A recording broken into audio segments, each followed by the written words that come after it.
හයි ඔන්න අදත් අරන් ආවා රිවිව් එකක්. අත වශයෙන්ම මේක ගැන කතා කරන කොටු හැඩේ යෝගට් එකක්.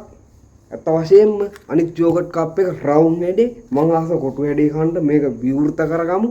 විවෘත කර ගැනීමට කලින් මේක වර්ගය කියන්න කොත්මලේ.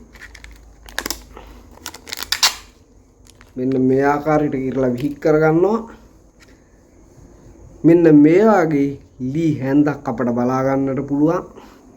හරියට කියනවා නම් අර අයිස්ක්‍රීම් එකේ පොල්ල තියෙන්නේ අන්න ඒ ආකාරي පොල්ලක්. එහෙනම් අපි රස විඳලා බලමු.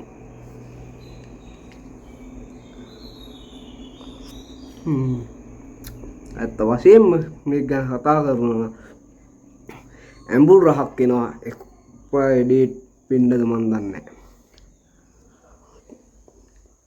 ඇත්ත වශයෙන්ම කියනවා මේ කනකොට මට අවාසියක් සිද්ධ වෙනවා.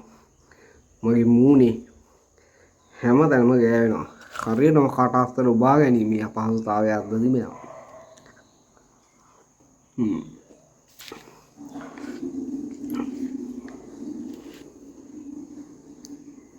ඇත්ත වශයෙන්ම මේක ගැන කතා කරනවා නම් තවත් මිලෝම රහක් නැති කුජීත යෝගට් වර්ගයක්. ආය මේ වගේ යෝගට් නිෂ්පාදනය කරලා අහුවෙන්න එපා. කොත්මලේවා කන්න එපා. අපි ගෑවට බඩ යන සුළුයි.